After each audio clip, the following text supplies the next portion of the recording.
यह कहानी एक बार के उपरांत है, जब भगवान बुद्ध एक बार अपने शिष्यों के साथ वन में चले गए। वहां उन्होंने एक छोटी सी झील के किनारे पर एक बड़ी वृक्ष के नीचे बैठ गए। बुद्ध ने अपने शिष्यों के सामने एक छोटा सा पत्थर उठाया और पूछा, यह पत्थर किसे देख रहा है? उनके शिष्यों ने उत्तर दिया, भगवान, यह पत्थर किसी को नहीं देख रहा है। बुद्ध ने फिर से पूछा, क्या यह पत्थर मुझे देख रहा है? उनके शिष्यों ने फिर से कहा, नहीं भगवान, यह पत्थर किसी को नहीं देख रहा है। बुद्ध ने मुस्कान के साथ कहा, तुम्हारी मानसिकता भी इस पत्थर की तरह होनी चाहिए।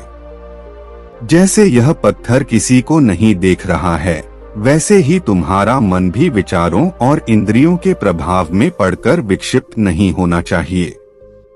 विचारों के साथ अपनी स्थिति को साकार करने के बजाय, वह साकार करने के बजाय तुम्हें अपने असली स्वरूप का अनुभव करना चाहिए। इस कहानी से हमें यह सीख मिलती है कि हमें अपने मन को शांत और स्थिर रखने के लिए विचारों के प्रभाव से दूर रहना चाहिए। जब हम अपने मन को नियंत्रित करते हैं, तो हम अपनी अंतरात्मा को प्राप्त करते हैं और सच्चे आनंद का अनुभव करते हैं।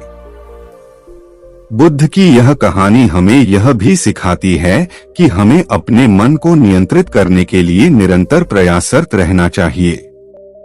मन को शांत और स्थिर बनाने के लिए ध्यान और मेधावी विचार अत्यंत महत्वपूर्ण हैं। सतत अभ्यास के द्वारा हम अपने मन को नियंत्रित करके उसे वह शांति और स्थिरता प्रदान कर सकते हैं जो हमें सच्चे सुख की दिशा में ले जाती है। इस कहानी का संदेश है कि ध्यान, संयम और अभ्यास के माध्यम से हम अपने मन को नियंत्रित करके अंतर्मुखी शांति की प्राप्ति कर सकते हैं। इस प्रकार हम जीवन में स्थितियों और परिस्थितियों के साथ सामंजस्य बनाए रख सकते हैं और सच्चे आनंद की प्राप्ति कर सकते हैं।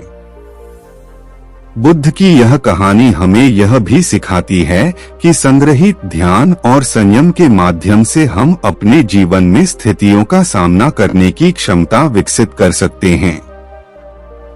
जब हम मन को नियंत्रित करते हैं, तो हम अपने जीवन को एक नई दिशा देने की सामर्थ्य प्राप्त करते हैं। इस कहानी का उदाहरण हमें यह सिखाता है कि साधना और स्वाध्याय के माध्यम से हम अपने अंतरंग शक्तियों को जागृत कर सकते हैं और अपने मन को विचारों के प्रभाव से मुक्त करके अंतरंग शांति का अनुभव कर सकते हैं। इस रीति में हम अपने जीवन को संतुलित, स्थिर और समृद्धिशील बना सकते हैं। यदि हम इस कहानी के संदेश को अपने जीवन में अमल में लाते हैं, तो हम अपने मन को स्थिर और शांत रखकर सभी परिस्थितियों का सामना कर सकते हैं। संयम, ध्यान और साधना के माध्यम से हम अपने मन की ऊर्जा को प्रबल बना सकते हैं और अपने जीवन को स्वस्थ, संतुलित और खुशहाल बना सकते हैं। बुद्ध की यह कहानी हमें यह बताती है कि सच्चे आनंद का मूल रूप हमारे अंतर्मन में है और इसे प्राप्त करने का रास्ता हमारे मन की साफी, शांति और संयम में है। जब हम मन की शक्ति को पहचानते हैं और उसे नियंत्रित करते हैं, तो हम वास्तविक रूप से सुखी और प्रकट होते हैं। इस प्रकार हम इस कहानी से यह सीख सकते हैं कि अपने मन को नियंत्रित करना हमारे जीवन की उत्कृष्टता और आनंद की कुंजी है। इसलिए हमें सतत ध्यान, संयम और साधना में लगे रहने की आवश्यकता है ताकि हम सच्चे आनंद की अनुभूति कर सकें। जब हम अपने मन को नियंत्रित करने के लिए साधना करते हैं, तो हम अपने अंतरंग शांति को प्राप्त करते हैं और जीवन के हर पहलू में स्थिरता और संतुलन बनाए रखते हैं। इस तरह का साधना और संयम हमें असली आनंद का अनुभव कराता है, जो भौतिक संबंधों या सांसारिक संपत्तियों से परे होता है।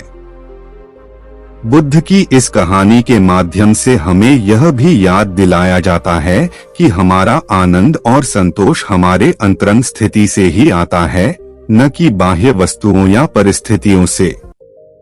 इसलिए हमें समय समय पर अपने मन की साफी और संयम को महत्वपूर्ण बनाए रखने के लिए प्रयत्नशील रहना चाहिए। इस प्रकार हम बुद्ध की इस कहानी से यह सीख सकते हैं कि आध्यात्मिक अनुभव और सच्चे आनंद का मूल रूप हमारे अंतर्मन में है और हमें इसे प्राप्त करने के लिए अपने मन को विचारों के प्रभाव से मुक्त करना चाहिए। दोस्तों, हम आशा करते हैं कि आपको यह वीडियो कहानी पसंद आई होगी, तो वीडियो को लाइक और चैनल को सब्सक्राइब जरूर करें। धन्यवाद।